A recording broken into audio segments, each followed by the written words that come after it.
Ben Davis, and this is Life Beyond the Game.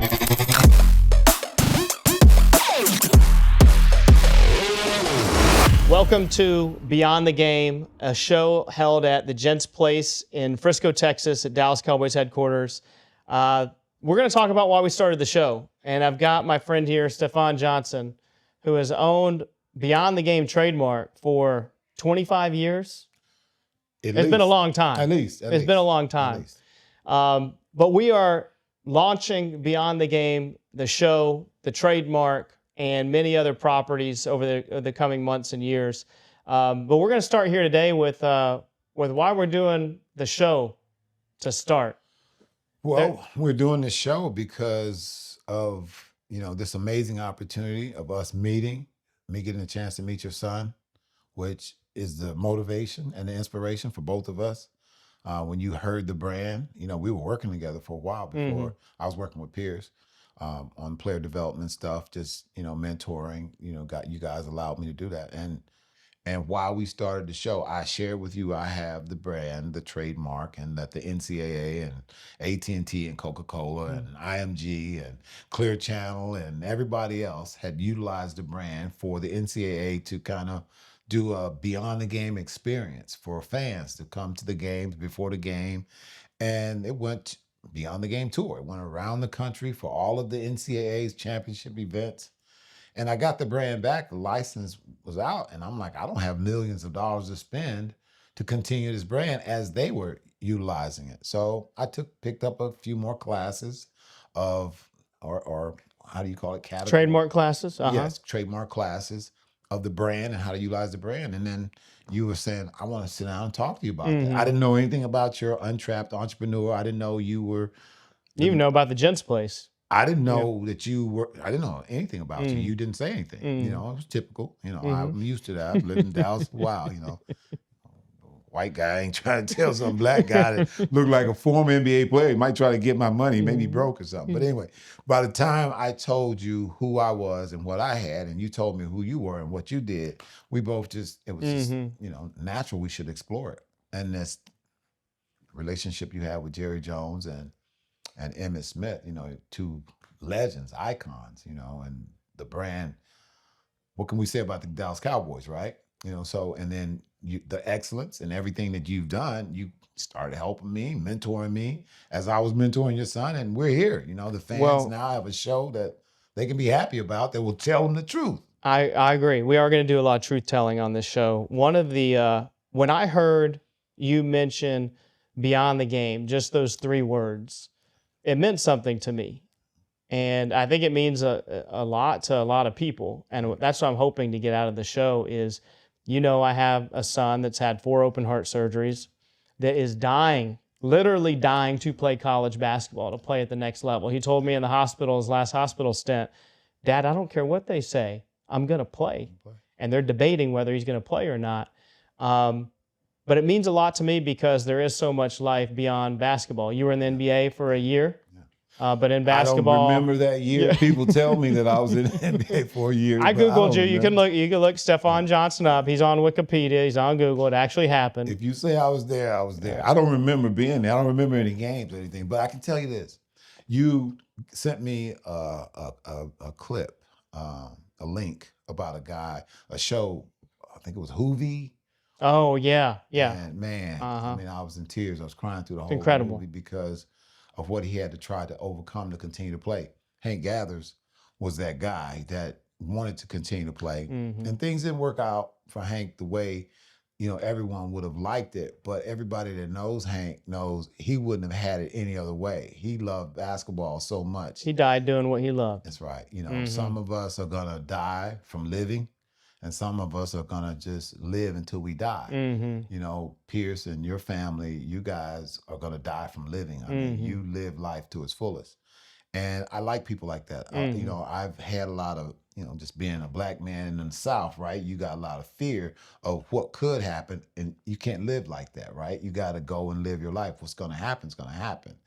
And, if it happens, then cool. You got to, there's an old saying in basketball, you got to block it to stop it, right? I'm going to keep shooting until you block it. And if somebody's, too afraid to live, they're they're dying. They're not living. They're dying. You know. So it's a big difference in how you and your son and your wife and your children approach life. You're living life, right? You're going for it all, and you're doing it with excellence. And that part of you saw this brand and Yeah. said, Stefan, let me help you. I want to uncover that. I see some athletes that are living beyond the game. They're involved in charities. They're starting businesses. Jason Tatum. We got to meet Jason Tatum recently.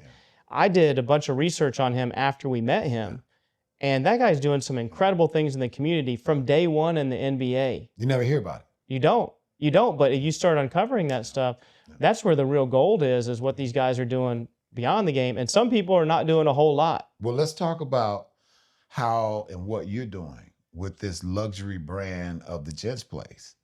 And you talk about LeBron James is doing a lot of things off the court. A lot of people love to hate LeBron for a lot of reasons. I mean, like Jerry said the other night when we were at the Star, you know, keep them talking. Keep them talking. And you know I will. And he said, you know I will. And, you know, LeBron is that guy. You know, he's built like that. His son has had some similar issues like your son with his heart. So I take my hat off to him that he's continuing to play. So there's so many synergies and so many things that are wrapped around this beyond the game concept. Well, my favorite rapper is The Game. So I always say, you know, one day I'll get The Game on the show with Beyond He's not going the to come Game. after us for the Beyond the Game trademark, is he? Well, Or do we need to go after him? No, you don't want to go after gangsters. Okay. You know, you want to leave gangsters alone. That's not what we do. But we would love to meet with O'Shea Jackson, which my name is Stefan O'Shea. I'm O'Shea Group. I'm sorry, O'Shea. I had O'Shea before you had. I'm 62.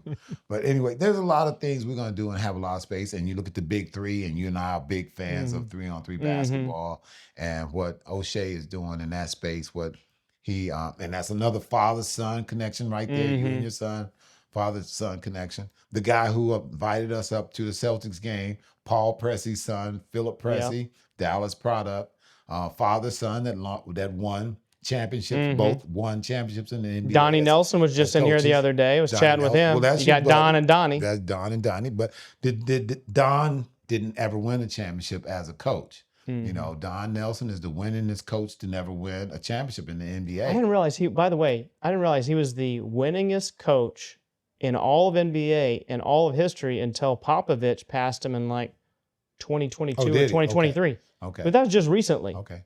Well, I our realize prayers go out to Popovich. Popovich is dealing with some health issues, and we wish him the best. No, this just everything about this show. We're gonna give a lot of people their flowers. And we're going to give, unfortunately, a few people some thorns, you know, but, you know, rightfully so. They deserve it. You know, we're big boys, you know, this media space that we're in. We're not going to do anything that's negative to the point where we're just criticizing somebody, but we're going to call out what we see as a problem as far as perception and optics. And I think the NBA has its hands full on, you know, players grabbing their crotch, pointing into the stands, and all this other madness that's going on. You got to call people into the office and say, hey, how does this, let me show you something. How should we deal with someone that does something like this? And how does that help our brand and our branding?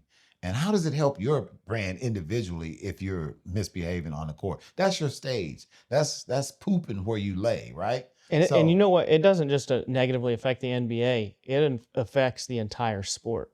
It affects basketball when people are acting like that, when there's an image of the sport being played that way at the highest level. That affects basketball, period, which is a travesty. So, as a Native American, African, and Anglo, the Native Americans say, leave things better than how you found them. Think 7 generations beyond yourself, right? We want to make sure there's some Buffalo 7 generations. Well, we know that that's not the approach with the NBA. I don't think right now they're thinking, how do we, you know, what is the succession plan from the so-called stars now to the up and coming stars? And how will we pass that torch to where they know what the responsibility is, not just for the time that they're playing, but from beyond? How will you lead the game better? Jason Tatum, in my mind, is one of those players that is conscious of his brand. I hate what Steve Kerr did to him during the Olympics. Oh, yeah. I don't understand that.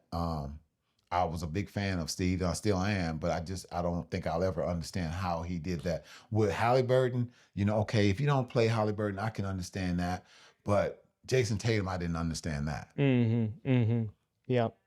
Well, it's going to be a great show. We're going to have some guests on that hopefully will tell the truth. Hopefully will talk about some of their failures, which failures is just lessons that you've learned. But I'm hoping we're going to pull some stories out of people that they don't normally share. That's my goal, at least one of my I don't goals think for the that's show. going to happen as much as we'd like for it to happen, because these guys, it's just like your club that you created with the Gents Place. It's a closed society. Like some of the things that you and I are doing. It's invitation only to be a part of this private group, to be a part of this, to invest in this movement, this opportunity, this service, this product that you've created. The NBA is an association. It's tight. I think some of the walls are coming down now on protecting and keeping, what's in Vegas stays in Vegas, right? That's not a good concept for the NBA anymore, because people are ratting each other out, bashing each other. It's a lot of bad things happening right now that could be addressed.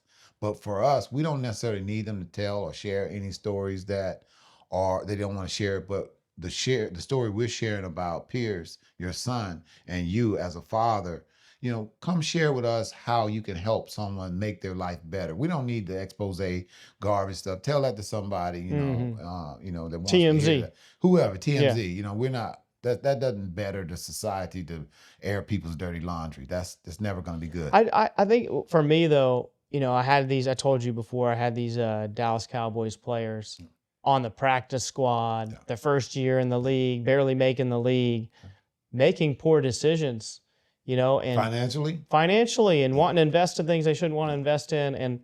And some of them have lost everything. We were talking about a famous boxer recently. I couldn't believe that he filed bankruptcy and lost all of this money.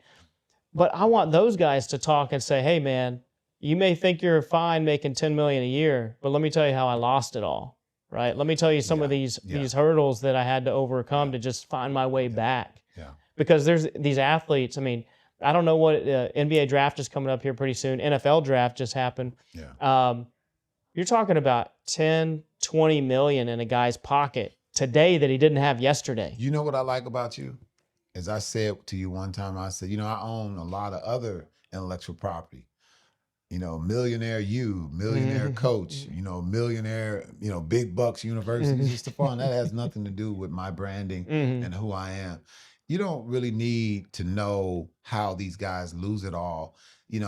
Money is just a few zeros, right? And as you go over time, it's what's in their heart. Most of these guys have come from poverty or come from an environment where they feel like the more money I have, the more substance I have, the more value, more value, more relevance. Only your creator makes you relevant, right? Stephon Johnson is only relevant because God chose to make me relevant when he is. He's just reintroducing me to the world. I've been here all along, helping a lot of people. There's a lot of people out there that people will know if we mention their names. And now this is just a reintroduction. Who is Stephon Johnson? Not what is he? The what, everybody, he only played 1 year. Is that how you want to define me? That's a mistake. If you're ever in competition with me or you ever need me, you want to know who people are. The who matters. And I teach that. And I believe that. And that's why I don't like the term net worth. I put a LinkedIn post about that. I like it a lot. I don't like it. My net worth when I started was booyah, zero. Okay. And we have to keep score, right? In a basketball game, do you not like knowing the score? Yeah, but it's worth. Your worth as a human. Well, you say net value? That's inaccurate. I don't know, net something else. Your financial worth. I'm okay with financial worth, but words matter. Net means, okay, you may have made millions and millions of dollars. Gross. But what's left? What's the net? My wife's a CPA, and I get a lot of lessons on accounting, right? And accounting principles. But what's the net profit? And you told me yourself, you said, Stephon, you're talking about all the things we can do that will help generate revenue. That's not profit. And, when I tried to get some of my expenses covered, and you said, no, we can't do that. So that's why you say, I was going to get you back. Talk to me before you do business with this man, and I'll walk you through how to handle it. It's not good or bad, okay?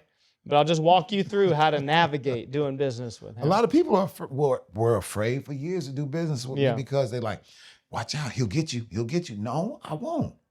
I'll just put something in place that if you ever try to get me, you got yourself, right? So I didn't get you, you got yourself. You know, you should have never went down that road. We're partners. You tell me, Steph, trust, when you lose trust in a business deal, when you lose trust in a relationship, the deal's done. You know, you and I, we built this trust because what? When you say some stuff that I don't really like, I tell you, when I do some things that you don't like, you let me know. Yeah. And that trust is, he's going to tell me if something's It's truth wrong. tellers, man. He's going to tell me if something's wrong. That's lacking big time. But you don't tell me with words. I have to figure out that something's wrong with your body language. You start doing these things, body language. My just wife goes says bad. that too. Like, what? She said I got a look. Oh, you got a lot of things. It's like bro. one look is 1,000 where it's like a picture. Don't ever play poker. You're gonna lose everything. Okay. You don't have you don't have a poker face, okay? No, I don't. But no, this show is gonna be a lot of fun. Thank you for allowing me to sit alongside you. Thanks for entrusting me with the brand. This is a brand and a trademark you've had for years, and I'm excited to bring it out to the world. Hey, as the writer, director, producer, executive producer, you're the right guy for the host. Okay, I'm like Jerry. Jerry, wherever you are, I'm channeling Jerry Jones right now. Okay, don't give up your spot, Jerry. Okay, but anyway. It's going to be a fun show. Guys, welcome. If you'd like to be a guest on the show, we welcome you. We want you on. If you're affiliated with athletes, if you're a financial advisor, if you're a real estate broker, we ran into some insurance adjusters that do business with athletes. Of course, if you're a professional athlete, if you're a college athlete, we want to talk to people that are willing to go beyond the game with us, and we welcome you to the show.